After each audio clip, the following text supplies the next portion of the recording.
This is the Parsha podcast for Parshas Vayechi. The word Vayechi, of course, means, and he lived. And ostensibly, the Parsha should be about the life of Jacob. And the whole Parsha talks about his passing. It begins, he's really old, and he secures a promise from Joseph that Joseph will not bury him in Egypt. Instead, Jacob will be brought to Canaan and will be interred in the cave of the patriarchs. Joseph's two sons, Ephraim and Manasseh, Jacob elevates them. They are like Reuben and Shimon. They are on the level of tribes on their own. And then he blesses Ephraim and Manasseh with the iconic crisscrossing of his hands. And then chapter 49, it's one of the most poetic and richly layered portions in the Torah. Jacob gathers his sons, and he's going to reveal to them what's going to happen to them in the end of days. And he gives them each a blessing, like Moshe does later on at the end of the Torah. Jacob, before he passes, he blesses the tribes, the individuals in this instance, the 12 sons of Jacob. Moshe blesses the 12 tribes once those 12 individuals have burgeoned into very numerous tribes. And he goes through each one of the sons, one by one. Each verse has multiple, often disparate meanings, and the commentaries work prodigiously to decipher the subtle and nuanced messages of Jacob's blessing. And after he concludes his blessings, he dies. And he is mourned, and he is embalmed. And Joseph goes to Pharaoh and secures permission to bury Jacob in Canaan. And we read about Jacob's funeral cavalcade traveling to Canaan and the extended 7-day eulogy that he was given. And the Parsha and the book end with the aftermath of Jacob's death. The brothers are worried. Maybe now that Jacob is no longer with them, Joseph will exact his revenge. And he calms them down, and he reassures them, and he promises to sustain them. And then we have finally the last item in the Parsha, and in fact in the book, the death of Joseph and his prophecy foretelling the ultimate redemption from Egypt. So it's an interesting curiosity. The Parsha is called Vayechi, and he lived, and essentially the whole Parsha is about his passing. But I want to focus on the main subject, the central component of the Parsha, the blessings that Jacob dispenses to his boys before he passes. It's very interesting and very instructive, as we shall see. Now, this is a subject that we've spoken about in the past. Please God, we will speak about it again in the future. We hope to advance the subject a bit further today. It's a very big subject. It's a very important subject. We cannot give it sufficient treatment in only one podcast. It's just too big, but it will fit in nicely with some of the other times that we've spoken about it. And I think it will help reinforce and broaden this very critical subject for us. So chapter 49, the penultimate chapter of the book of Genesis, Sefer Bereshis, Jacob gathers his sons. Hey, Asfu, gather, and I shall tell you what will happen to y'all, to you, in the end of days. Rashi tells us that Jacob wanted to reveal the end. What's going to be at the end? We don't know what he's referring to because Jacob's prophecy conked out on him. God did not want Jacob to reveal to his sons what he had intended to reveal to them. And instead, Jacob switched his message and started saying other things. He was going to reveal to them what's going to happen at the end of the days in the Messianic era. That message, of course, relied on prophecy. And then all his sons assemble. And then he blacks out. He doesn't have that Shechinah resting upon him. He doesn't have the divine presence resting upon him. And he's no longer able to convey what he had planned to say. And in Rashi's words, he began saying other things. Well, what does he say? He blesses his sons in a very elaborate and nuanced fashion, starting with Reuben. And if you read these blessings, certainly the first 3 sons, it does not sound like a blessing at all. What does he tell Reuven? Reuven, Bechoriyata, you are my firstborn. Kochi, voracious owner, you are my strength and my initial vigor. What does Rashi say? This is an unforgettable Rashi. Rashi says, what does it mean that Reuben was Jacob's strength and initial vigor? Reuben was conceived from the first seminal emission of Jacob's life. No seminal emission preceded that. And then he tells Reuben, Yeser se'es v'yeser uz. You were destined for great offices.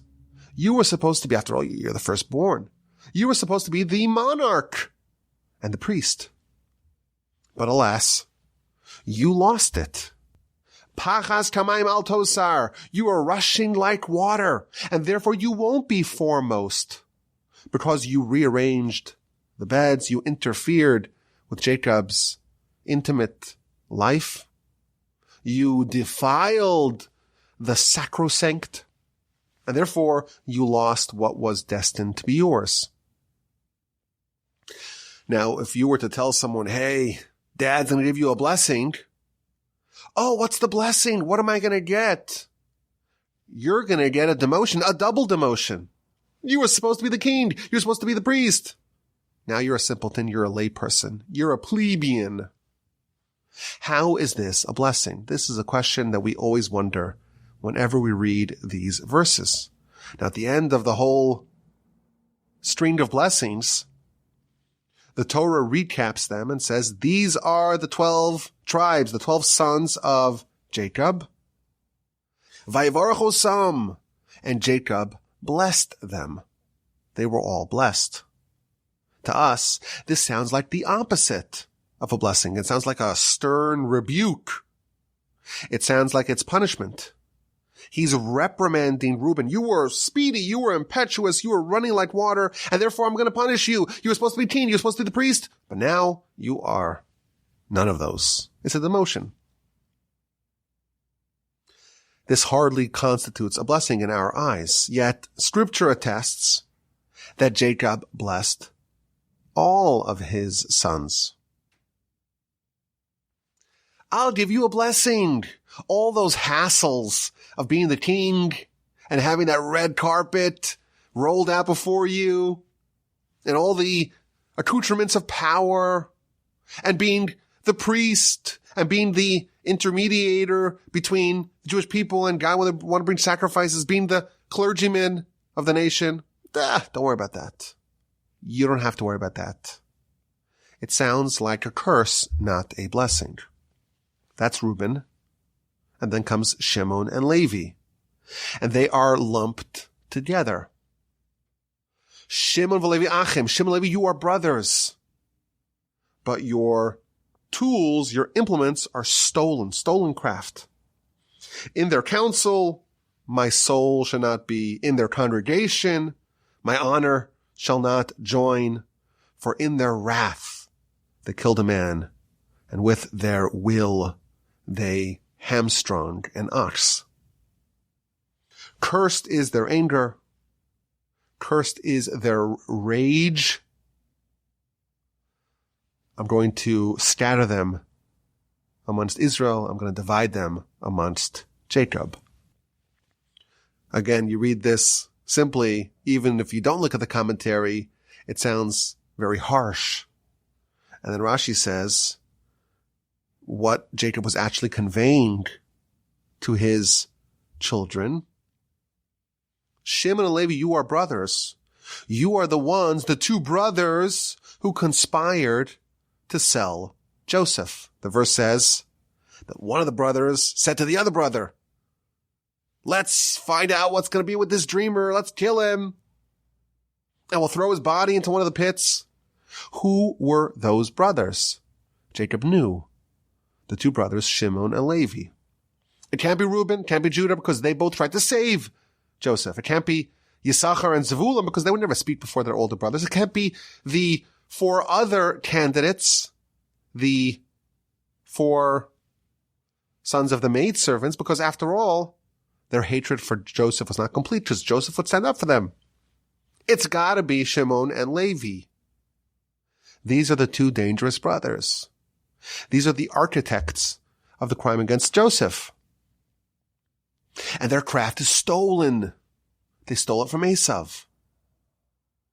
And therefore, Jacob tells them, I want no part of the future crimes that your descendants will commit. Not the crime of Korach's rebellion, not the crime of Zimri and his sin with the Midianite princess. When you attribute those people from the tribes of Shimon and Levi respectively, do not attribute them all the way back to me. For in their wrath they killed a man. They killed Shechem. In the episode of the abduction of Dinah, Shimon and Levi, they do the ruse, everyone's circumcised and will intermarry, and when they are hurting and they're weak and vulnerable, they came and they slew everyone in the city. They killed a man. Rashi explains, it's like one man. And with their will, they hamstrung an ox. They went after Joseph. Joseph is compared to an ox. When Moshe blesses the nation, he refers to Joseph as an ox. Shimon and Levi, there's some danger here. There's rage, and there's brotherhood, and you've gone after Shechem, and you tried to destroy Joseph, the ox. And like Reuben, who lost the kingdom and the priesthood, Shimon and Levi are also punished to a certain extent. I'm going to scatter them. I'm going to disperse them. I'm not going to have these two tribes gather together and allow their rage to fester and to explode. Shimon, you are going to be scattered. You're going to be itinerant. You're going to be wandering. Your descendants will be poor people who have to go beg for food, scribes who need to peddle their wares, and school teachers who need to travel to every city. And you'll be scattered. Oh, and Levi, you won't even have a portion in the land. You'll have cities that are peppered throughout the land, and you'll also be supported by the tithes of all the nation's farmers. And if you got to be by every farm and every threshing room, you have to be there to collect your tithes. You're not going to be gathered together. These two are a dangerous mix. When they get together, it's a tinderbox. I will separate them, and there won't be such disastrous conflagrations of rage and the deployment of the weapons of Esav. So again, we have something that we're told is a blessing, and it sounds like a stinging reproachment and a demotion, yet somehow it's classified as a blessing. Now, next comes Judah, and Rashi tells us that Judah tried to slink away. He's like, oh no, what's going to be if Jacob reprimanded Reuven, Shimon, and Levi, and now it's my turn. He's going to tell me all about what happened with the episode of Tamar, my daughter-in-law. And Jacob says, Judah, actually, no. You're going to be praised by your brothers. And in fact, the opposite happened. Instead of criticizing Judah for the episode of his daughter-in-law, he was praised for that story. You admitted your guilt. You could have denied that you were the party that had impregnated Tamar, and you weren't afraid. That is the quality of a monarch, of a king. You are going to be elevated to the post previously held by Reuven. You're going to be the family of kings, King David, Messiah, all legitimate kings after David will be from the tribe of Judah. Now this sounds like a blessing. Yet somehow it is lumped together with the quote-unquote blessings of Reuven, Shimon, and Levi. So how do we understand the central subject of our parsha, Jacob's blessings to his sons? So there's an iconic essay. It's really two back-to-back essays written by Rabbi Rucham on this subject. And my grandfather, of blessed memory, he adapted and really broadened this principal idea of Rabbi Rucham. Last night, I had the great fortune of reading this essay. I've seen it before, but I got to read it. And it's just an absolute masterclass in guiding us to how to develop ourselves and how to pursue perfection. And as we know, we're here to become diamonds. We're here to refine ourselves. The purpose of the Torah is to instruct us. Instruct us for what? To really refine ourselves and elevate ourselves and upgrade ourselves and perfect ourselves and to become more of a noble person, more of a righteous person, more of a holy person, more of a person that's living for the reasons that the Almighty created you for. Well, how do you do that? Where do we start? How do I figure out what I need to do?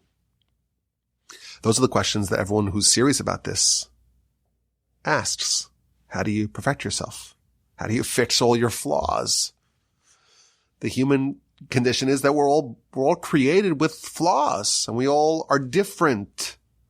And it's such a mystery. It's such a riddle. It's an enigma. And we're trying to crack the code, and it's just a mystery. In this series of essays, Rabbi Rucham talks about an entire system. He builds, based upon these blessings, an entire system for understanding how this all works. And he says just absolutely incredible things, and we're not going to do it justice because it's a real exquisite piece. It's section 1 of Das Chachma Musar, which is the name of the book of his essays, essay 103 and 104. Unfortunately, it's in Hebrew, so that not everyone here can read Hebrew fluently. But if you can, I would highly recommend that you read these essays. The principal points that he says are as follows. First point he says, every single person is endowed naturally with one aspect of their character. So if we look at a human as like a bundle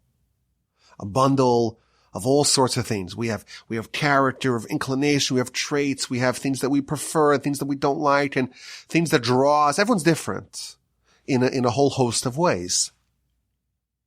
There's one part of this bundle that's absolutely perfect. In his words, you're like Moshe. Moshe is the perfect in all aspects of his bundle. Every one of us, we start off our life here, and we have one quality, one element, one aspect of ourselves that's completely perfect. Totally unblemished, unflawed, uncorrupted, pristine. In that area, we're like Moshe. And when we see someone who has a flaw in that area, it's hard for us to wrap our heads around that. Because to us, in that area, each one of us, in our area that we are perfect, we cannot fathom someone not being perfect in that. We've never seen anything like that. He gives an example. Someone who's very calm, never gets angry. That's a wonderful quality. If you're perfect in that, that means that in one of the most important sticks in your bundle, you're perfect. Someone like that, they see other people getting angry and screaming and wrath and rage and throwing stuff, and it doesn't make any sense. They're looking at an alien. Humans don't do that. And the reason why it's so unfathomable to them is because in that one area, they're like Moshe. Each one of us, point number 1, is endowed with a quality naturally that's totally perfect. That supreme prime quality, that is your ticket to achieve perfection. The way you achieve perfection in every area of your life, in every stick in your bundle, it's by protecting said prime quality. If you defend the territory, so to speak, if you protect that quality at all costs, eventually that will lead to every other stick in your bundle being refined and elevated and perfected and fixed as well. Because there's natural overlap between different aspects of our life, if we keep this one kind of North Star, this one stick that's the perfect part of our essence, if we maintain that and we don't allow it to ever become corrupted, that will flow over, that will cascade over to every other spillover, that will spill over to every other area of our life, and eventually we will achieve total perfection in every stick in our bundle.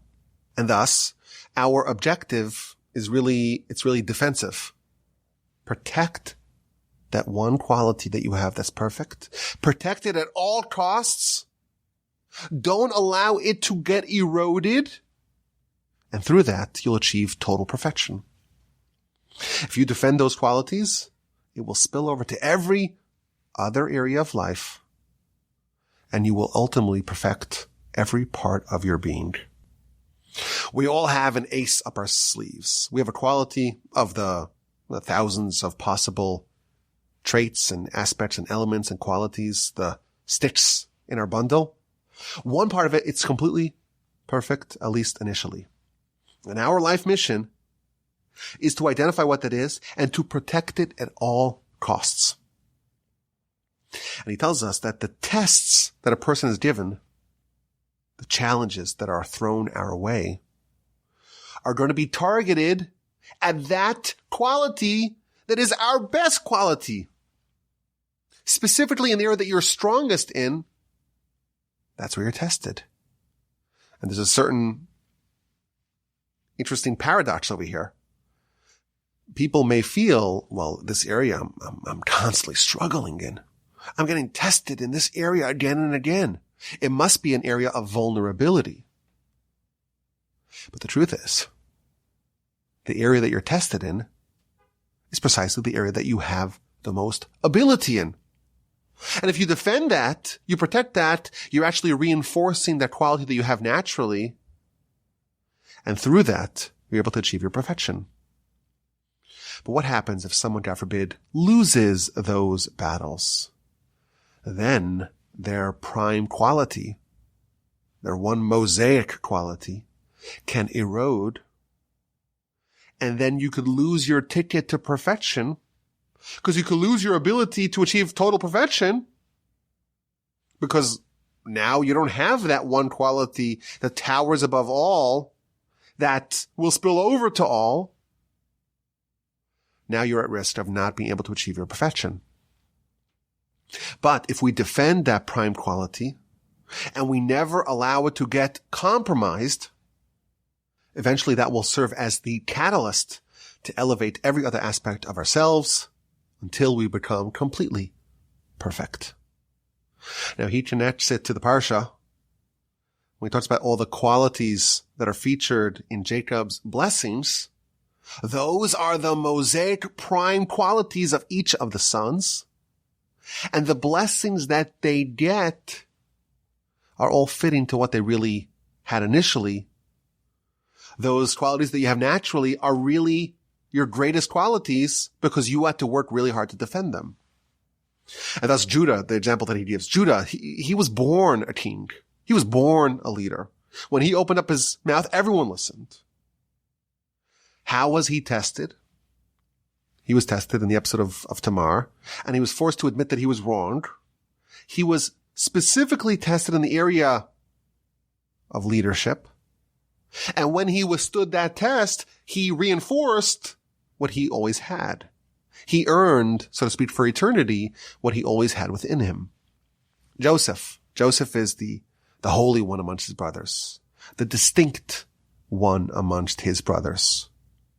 How was he tested? He was tested in matters of holiness. And when he withstood said tests, again, he reinforced what he always had naturally. And he earned for eternity what he had naturally, and that was cemented in the blessings of Jacob. That's a short synopsis of this idea, courtesy of Rabbi Yerucham. And my grandfather of blessed memory, he extended this principle a bit further. He said that just as there is a singular, perfect, positive quality, that one mosaic stick in your bundle, unless it gets corrupted, it's just perfect. We also all have a flaw, a shortcoming that is completely corrupted.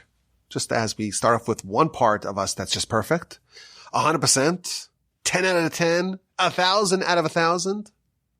We start off with one negative aspect of our personality that's also completely corrupted.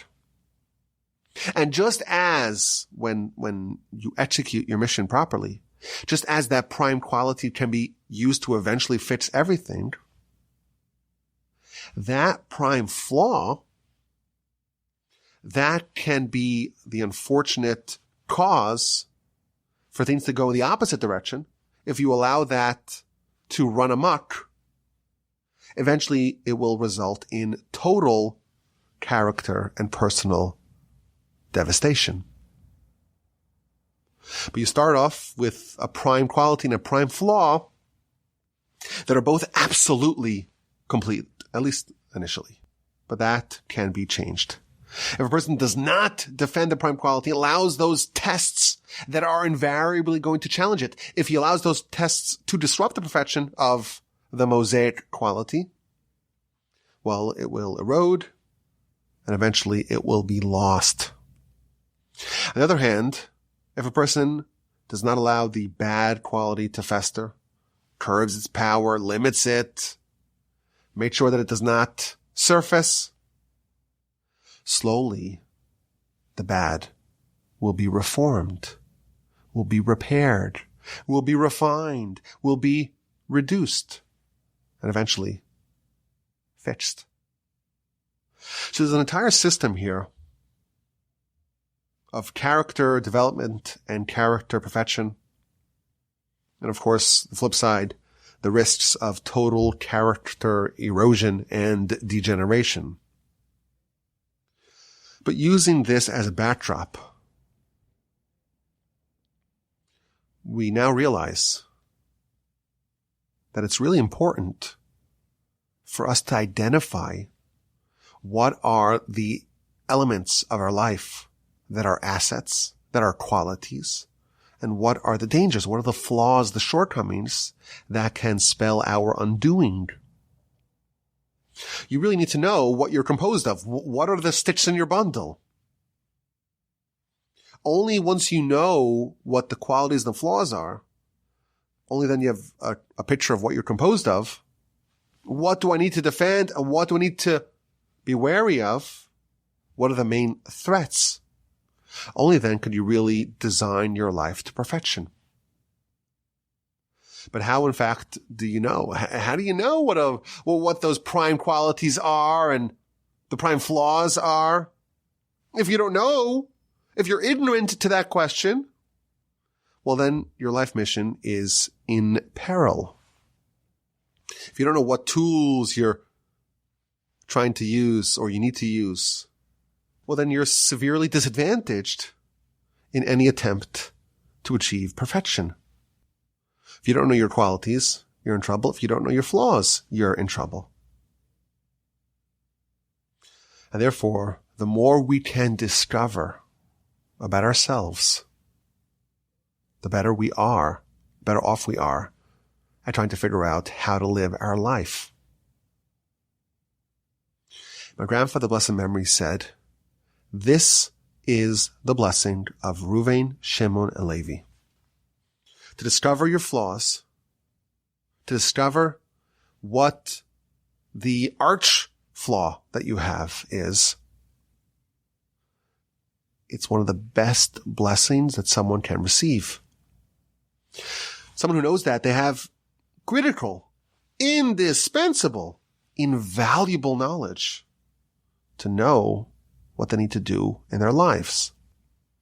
Jacob, in his blessing, was informing them what their primary flaw is. He tells Reuven, I'm going to give you a blessing. Reuven, you are impulsive. You are impetuous. You are someone who behaves like running water. You do things before you think them through, before you actually play out what the consequences of your behavior is. And that leads to bad decisions. And that is what happened when you interfered with my sleeping arrangements, says Jacob. There's a quality that you have, and you've had it since you were little. This is the problem that you were sent here to fix. Now you know. Shimon and Levi, you too have a flaw that you're brothers, and you have zeal in protecting the brotherhood, the family, against any would-be encroachment. And you have that mixed with the craft of Esav, mixed with violence. Step 1, blessing 1, is Jacob's revealing to his children that information that we all wish we knew. We all wish we knew exactly, clearly, in a defined fashion. What is it that is holding you back? What is it that you need to overcome? What are those threats, those dangers they need to avoid? Blessing number 1 is Jacob spells it out clearly to Reuven, Shimon, and Levi. But he doesn't stop there. Step 2, blessing number 2, he tells them how to live life. He positions them to be able to avoid constantly butting their heads into this flaw. He designed their life in a way that they can live notwithstanding this terrible flaw that they have. You have a flaw. I hate to say it. Even you. We all have flaws. Only God is perfect. Only angels are flawless. Even Moshe. Moshe, as we like to remember, is the most criticized person in the whole Torah. Even though he's the most perfect one. He was the most criticized because we're trying to remember even Moshe, the greatest human to ever live, even Moshe wasn't perfect. We're not perfect. That's why it's interesting. That's why it's fun. That's why life matters. That's why life is meaningful. We all have flaws.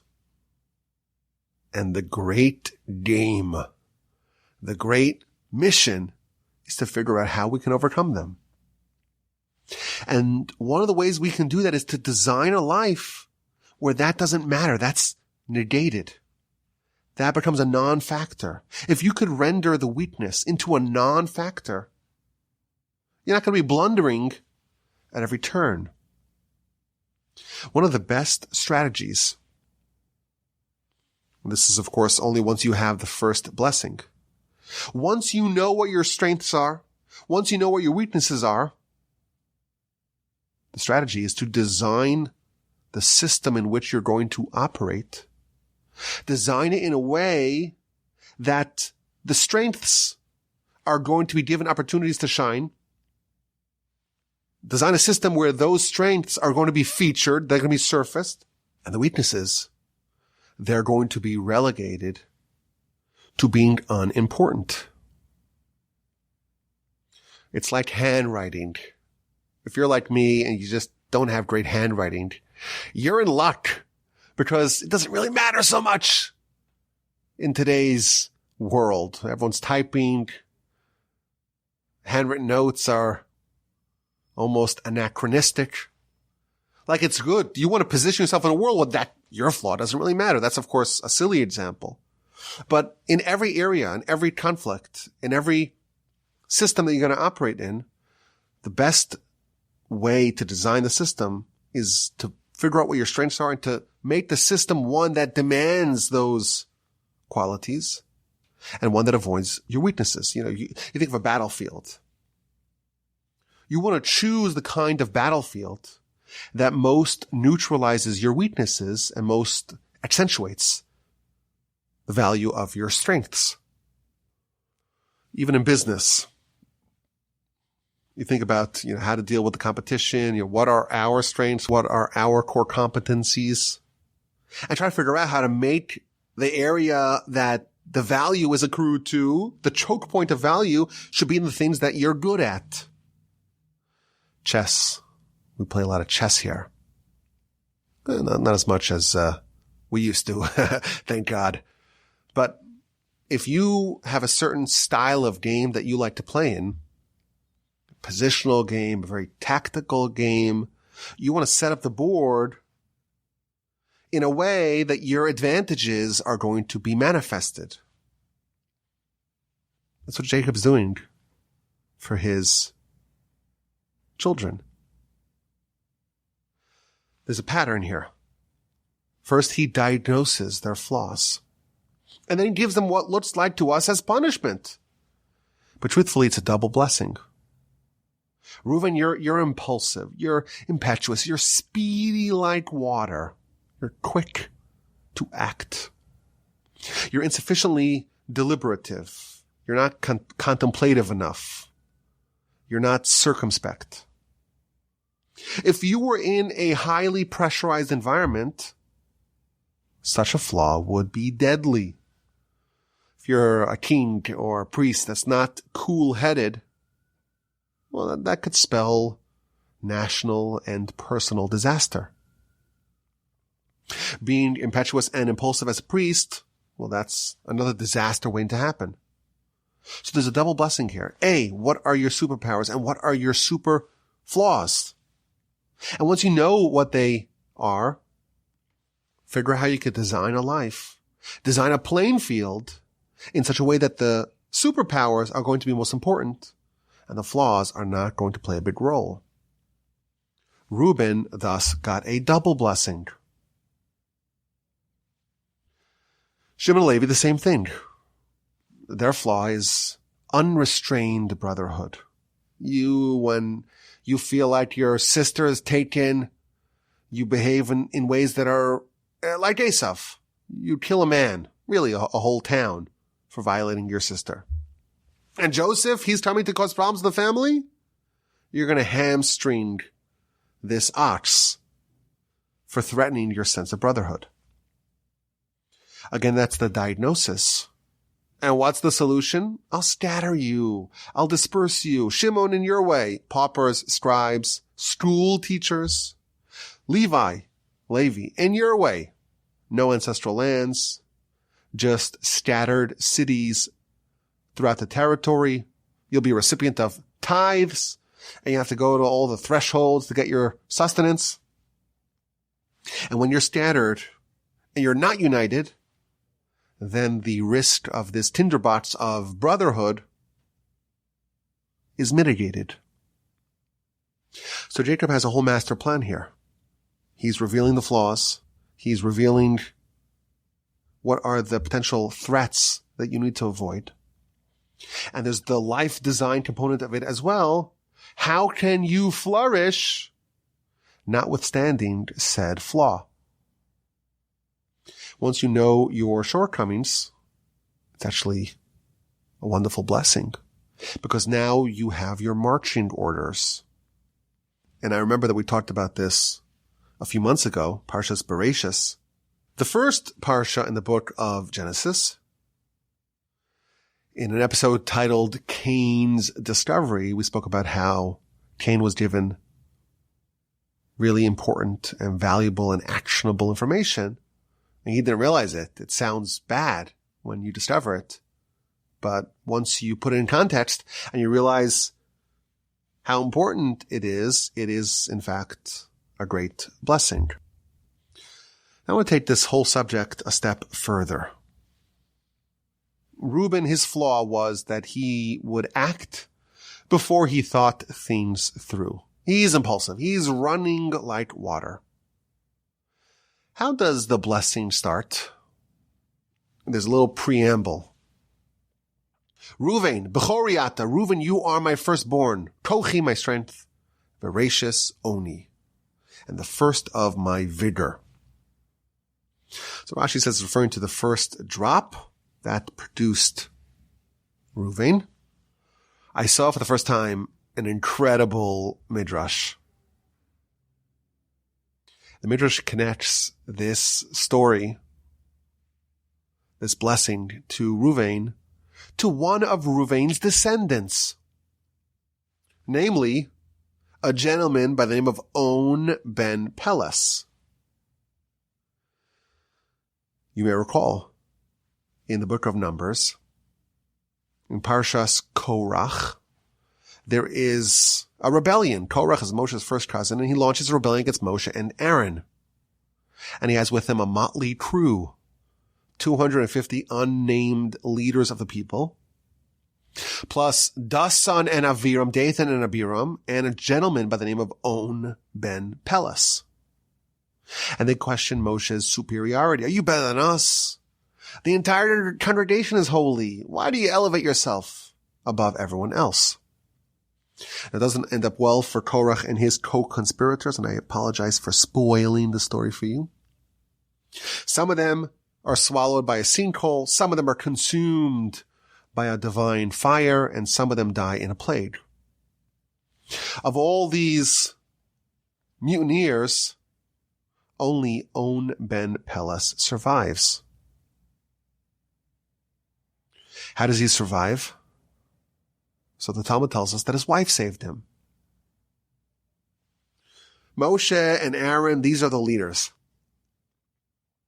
Comes along Korach and says, no, you're not legitimate. I'm really the leader, not you. And he gets everyone to join his rebellion. And On ben Peles, his wife, she tells him, what difference do you have? Why are you getting involved in this conflict? If Moshe's the king, well, then you're a nobody. You're an ordinary individual. And if Korach is the king, well, then you're also an ordinary individual. What do you have to gain? Don't get involved. But he says, well, I promised to get involved. She says, I'll solve it for you. Everyone is holy. Let's use their holiness as defense mechanism. She gives him some wine. He gets drunk. He goes to sleep. She sits in the antechamber of the tent and she removes her hair covering. And everyone's trying to get On to join the rebellion. And they walk into the first part of the tent and they see her without her hair being covered. They say, oh no, she's not being modest. We're not going in. And by the time On wakes up from his drunkenness-induced, his wine-induced slumber, all the co-conspirators are dead, and that's it, he survived. Now, his name is On. And Jacob starts his blessing to Reuven, the ancestor of On, by saying, Rachis Oni. It's the same root. The first of my vigor, Oni. Says the Midrash, this is a prophecy foretelling the story of On. On is the descendant of Reuven. And it says Rashis Oni. The word Rashis means the first, but that word is used in several places in the Torah. Of course, the first word in the Torah is Bereshis, in the beginning. But the word Rashis is used by several other mitzvos, including the mitzvah of challah, when you're supposed to take Rashis arisosechem, the first part of your dough, and you're supposed to separate it from the larger part of the dough. And before you use the dough to make bread, you take that part and you designate it to the Kohen.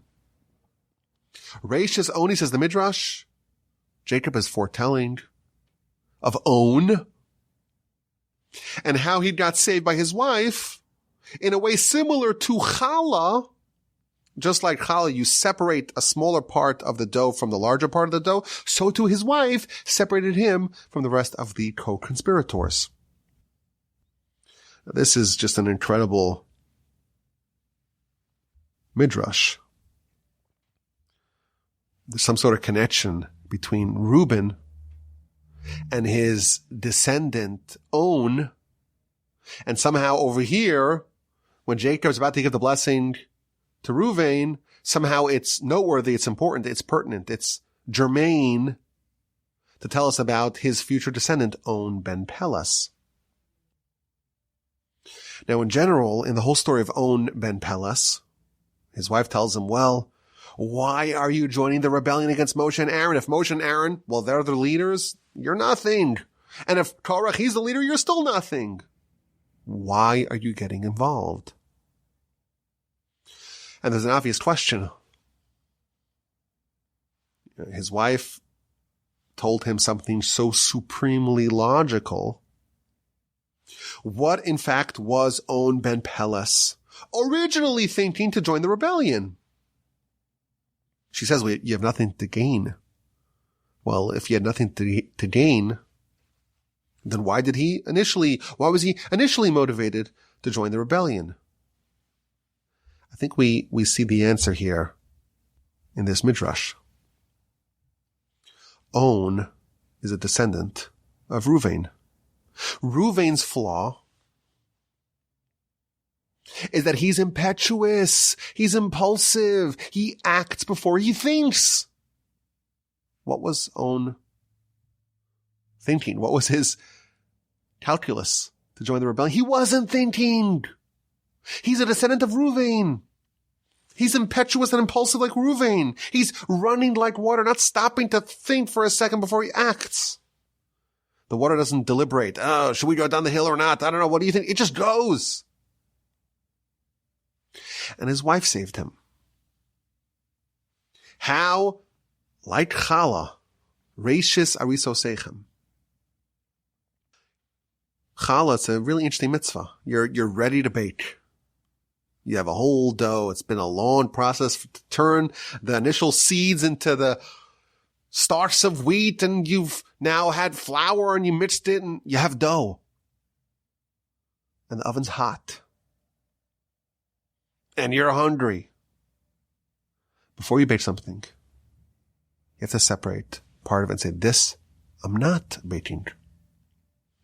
This is the same pattern as what's happening with On. He wants to do stuff. He wants to bake stuff, so to speak. And his wife slows him down and says, like challah, she's going to separate before you bake something.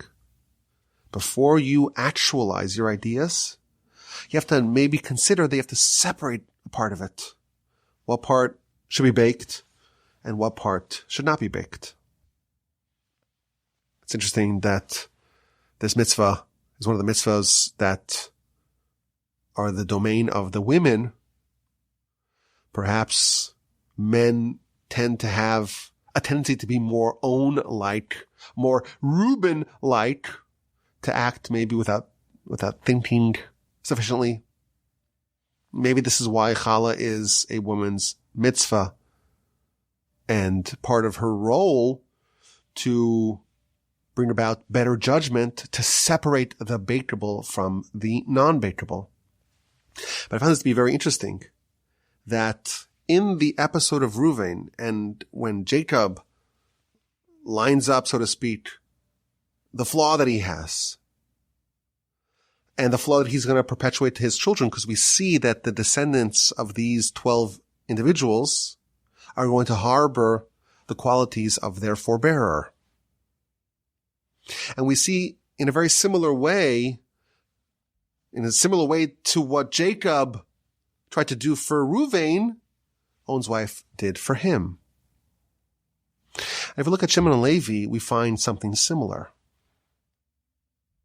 Shimon and Levi, they're brothers, and they maybe are using some of the modus operandi of Esav, and they are uprooting or hamstrung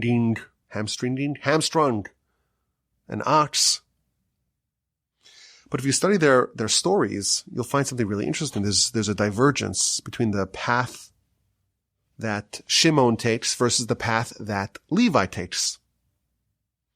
Levi becomes the most elevated of the tribes. The clergy, the Levites, and the Kohanim from the tribe of Levi. Moshe and Aaron from the tribe of Levi. The most noble and holy of the tribes is Levi. Even in Egypt, the tribe was not enslaved. They never ceased to circumcise, even in the wilderness when it was considered dangerous to circumcise. Levi always did. When the Jewish people did the golden calf, Moshe issues a call to arms. Mila Hashem Elai, who's going to come join me in eradicating this menace? And all the Levites came, and they slew all the perpetrators. So we see a problematic, to a certain extent, son of Jacob. And he somehow catapults and ascends to becoming the greatest of the tribes. By contrast, Shimon ends up being the lowest of the tribes. And the episode of Zimri, as mentioned in Rashi, the leader of the tribe of Shimon, he comes to Moshe with a Midianite princess. Is this woman permitted or is she prohibited? She's prohibited. Well, who permitted for you to take the daughter of Jethro? And then in a very public fashion begins to sin with this woman. And then Pinchas, from the tribe of Levi, he comes in and he smuggles in a peg, and we remember the story. It's quite memorable. And he skewers them. And the whole tribe of Shimon is really in on this. And they were all punished for it. And when Moshe blesses the nation at the end of the Torah, there's one tribe he doesn't mention. And it's the tribe of Shimon. And it's an interesting divergence. These two brothers, when Jacob assesses them at the end of his life, they are the same. They have the same diagnosis. And Jacob gives the same prescription to solve said diagnosis. Yet they end up in such divergent places. And it's not just that they end up in different places. Levi becomes the best, and Shimon becomes the worst. So I want to add another component to this whole subject. And like I promised or warned, it is a very big subject, and we're only talking about one element of it. Previously, we've talked about, 2 points about this. The idea of figuring out your qualities and your flaws. Identifying what those prime qualities are, the prime flaws, the diagnosis. And then the importance of avoiding your flaws. What do you do when you have a flaw? Well, design your life so it doesn't become an issue. That's one way to deal with this problem. There's another way to deal with it. We would call this to lean in. That's when you take that flaw and you find a way to target it, to redirect it, to channel it towards a very positive end. Using your flaw or your erstwhile flaw, finding a positive usage of it. Taking that flaw, that erstwhile flaw, and transforming it into a quality. When Jacob talks about Shimon and Levi, he says, Bertzonam ikru shar. With their will, they hamstrung an ox. Well, what's this ox? Rashi tells us, well, Joseph, he is compared to an ox. And who tried to kill Joseph? These two brothers. Part of the flaw of Shimon and Levi is what we call here, they were anti-oxidants. They're opposed to Joseph. There's something about Joseph that really rankles them. They're anti-Joseph. They're anti-ox. I saw a really interesting comment in the Sefer HaRamazim. there's another ox. There's another ox. There's another bovine. Levi found a productive outlet to their quality of being antioxidant. The Jewish people made a golden calf. A calf is a baby ox. Who came to go defend the honor of God and go kill all the perpetrators after Moshe issues the call to arms? Mila Shemalai, who is going to come join me in this battle to defend God's honor? The entire tribe of Levi coalesced. And what did Moshe do with this little baby ox? He ground it to powder. Who destroyed the golden calf? The only tribe that did that is the tribe that we're told here many centuries prior. They have a quality of ikru shar. They could destroy an ox. And that was really referring to Joseph. But our sages tell us that they found a different way to deploy their antioxidants. And that is how Levi became the greatest of the tribes. Via that same quality that could have spelled their destruction, they were antioxidant. In one setting, it was disastrous, but they found a productive, a constructive way to deploy it for good. Now, a quick side point. This is pointed out by my friend Rabbi Elchanan Shaf. These two oxen, Joseph and the golden calf, they seem to be totally unrelated. Joseph is compared, like many of the tribes, to animals, and Benjamin is a wolf, and Dan is a snake, and Yisachar is a donkey, and Judah is a lion. Okay, so Joseph is an ox. Oh, and the golden calf is a baby ox. They seem to be totally unrelated. But how did they make the golden calf? Do you remember how they made the golden calf? A couple days before the Exodus, Moshe was looking for the bones of Joseph. Can't leave without the bones of Joseph. And where were they? They're hidden. And Moshe takes a little plate and writes on it, Alei Shor, arise, O ox. And he throws it into the Nile. And the bones of Joseph surface. And some enterprising member of the Erev Rav, of the mixed multitude, ran into the Nile and snatched that little plate. And then when Aaron issues the call to everyone give their gold, we're going to make the festival for God tomorrow, he throws all the gold into the fire, and that member of the mixed multitude takes that same plate that Moshe wrote on it, Alei Shor, arise, O ox, and throws it into the fire. And what comes out? A little baby ox, a golden calf. So what this means, I don't know.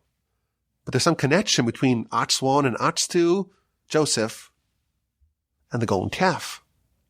And Levi starts off his tenure as an antioxidant against Joseph, but then he somehow matures into the best version of this, and he destroys the other ox. He's still an antioxidant, but he destroys it.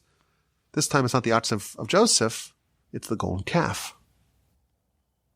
Now, if we follow this through line, we see that Korach, he's also from the tribe of Levi, and he's also an antioxidant. What does he tell Moshe and Aaron when he launches his rebellion? It's almost identical to what the brothers tell Joseph. After Joseph has his dreams of grandeur, they say to him, are you going to rule us? Are you going to dominate us? You're no better than us. What does Korach tell Moshe? The entire creation is all holy. And why are you going to rule over us? Why are you going to lord over us? Korach used his antioxidant for a destructive force. And Jacob says, I don't want to be attributed to him. But the rest of the tribe, they found a productive use for this quality. And that not only mitigated any harm that could come from it, it actually catapulted them to the highest of heights.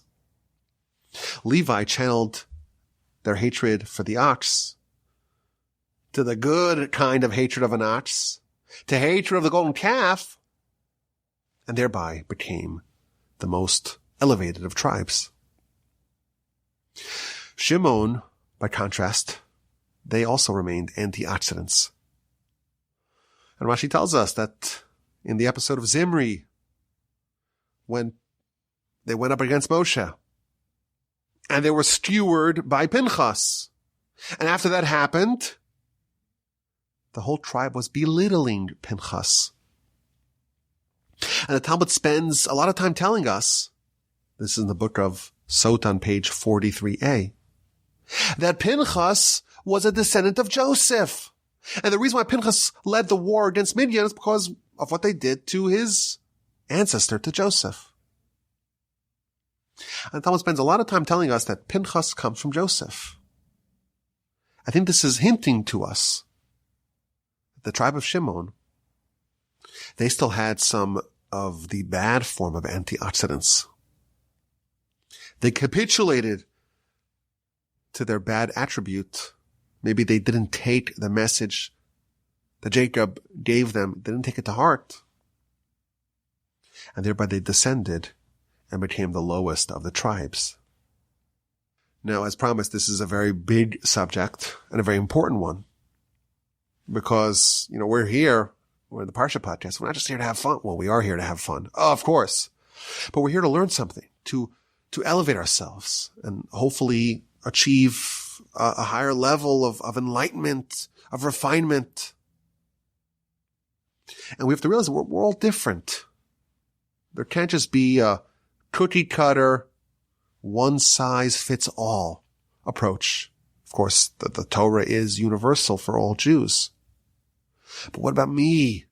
What about you? Each individual has their own little path that they must embark upon. And it's critical for us to understand our character. If you don't know what you're made up of, you really don't have a plan to achieve this in a comprehensive fashion. If you don't know what you're composed of, how can you design your life to perfection? And that demands that you know your qualities and you know your flaws. And discovering that is a great blessing. And Jacob gave his sons not just that blessing, he gave them a double blessing. The diagnosis of the flaw and the instructions for how to mitigate the damage that this flaw can unleash. Reuven, you're the impulsive one. You won't be king. And thereby, you'll avoid having to encounter this flaw over and over. Not king, not priest. On ben Pelas and his wife, they undergo the same sequence.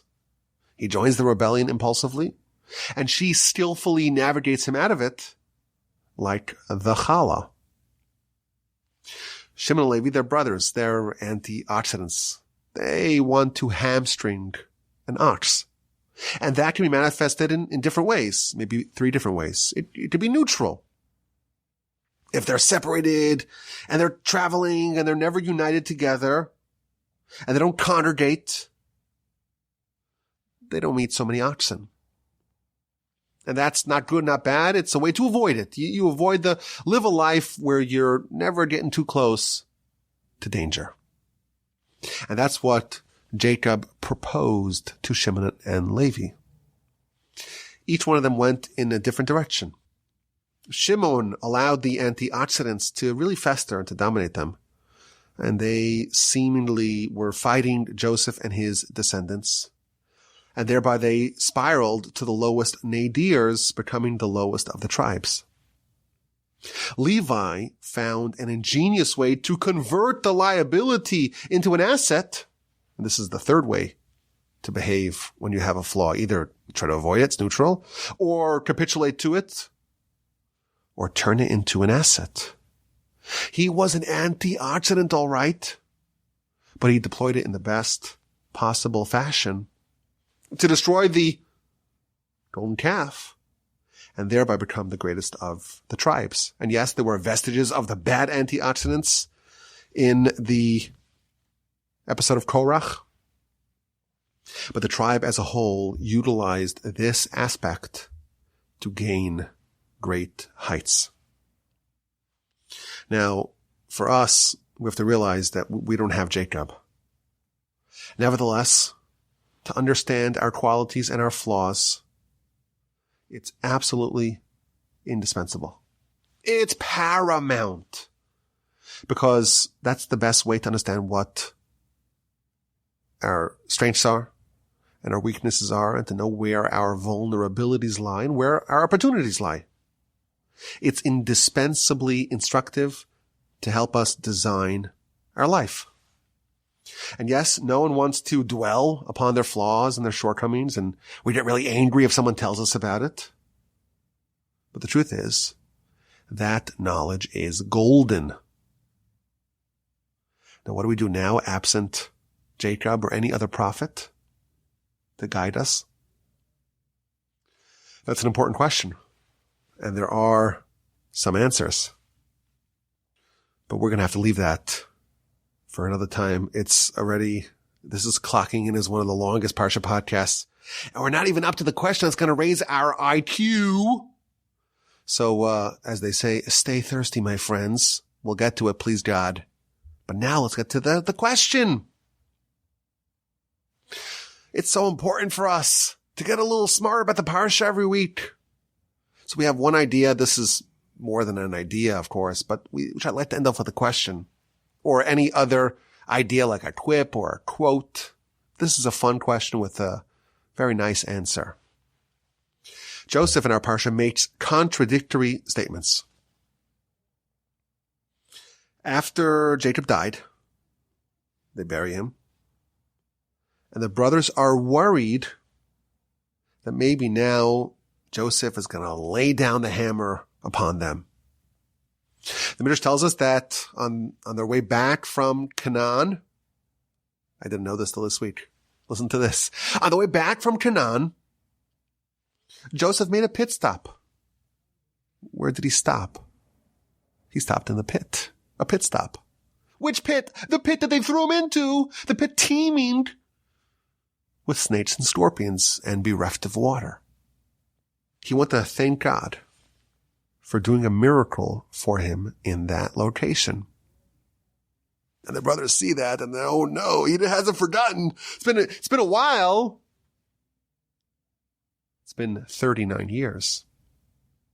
But he remembers all right. And they thought that he's still seething over the mistreatment that he endured. And now he's going to exact his revenge. And the brothers appeal to him. And they say, we'll be your servants. And Jacob told us to tell you this before he died. Joseph's response seems to be a bit contradictory. Chapter 50, verse 19 and verse 20. Vayomer Elohim Yosef, Yosef says to them, don't be scared. Am I in God's place? You thought evil upon me, but God thought goodness upon me. God wanted me to be put in this position. Rashi explains something unbelievable. Am I in God's place? That's what Joseph tells his brothers. Even if I wanted to harm you, can I actually do it? Do I have the ability? If it's against the will of God? I'll bring you proof. You wanted to harm me. It was 10 against 1. And what happened? I was unharmed. How did that work out for you? Joseph is telling his brothers, no one can harm another person unless that's the will of God. Even if I wanted to harm you, I can't do it. God's in total control. Even if I wanted to harm you, I can't. To the untrained eye, it looks like Joseph has all the power. He controls the government and the police and the army and the defense establishment, and he has bodyguards who listen to anything he tells them to do. He's the de facto king. Joseph testifies to his brother, I am incapable of doing any harm to you. Am I in God's stead? Joseph is making a statement of total submission to God. He is in total control, and I am completely enfeebled. That's statement number one. The very next verse, verse 21, he tells him, Va'ata al tiro, and now don't be fearful. Anochi achalkel eschem ve'estapchem. I will sustain you and your children. I'm going to sustain you and your children? Joseph, you just told me you have no strength, you have no power, you have no ability outside of God. Why is Joseph suddenly saying, I'm going to sustain you, I'm going to take care of you, I'm going to take care of your children? He just told us that, am I in God's stead? I can't do anything without God. How do we reconcile Joseph's apparent contradiction? So what I say is tell us something very, very wonderful. We are all required to have endless faith, complete faith in God. And we reject heresy, and we reject atheism. We believe in God. However, there is a time and place for heresy, for atheism. What? What? Yeah. There is a place for atheism. Just like, perhaps we can say, just like Levi found a kosher outlet for his anti-oxidance, there's a time for atheism. And when's that? When someone else shows up and says, I need something, I need help, I need food, take care of me. If you had total faith and you always operate with total faith, you would say, well, you're hungry? Who made you hungry? You're sick? Who made you sick? You're lonely? Who made you lonely? You're suffering? That's all the handiwork of God. God will take care of you. Don't come to me. That is an act of perfect faith. And that's also the behavior of Sodom and Gomorrah. Sodom and Gomorrah, well, this is mine. What's mine is mine. Came to me from God. What's yours is yours. Came to you from God. And your plight, it's not my fault. God decided that. And therefore, don't come to me. Go to God. The people of Sodom and Gomorrah, their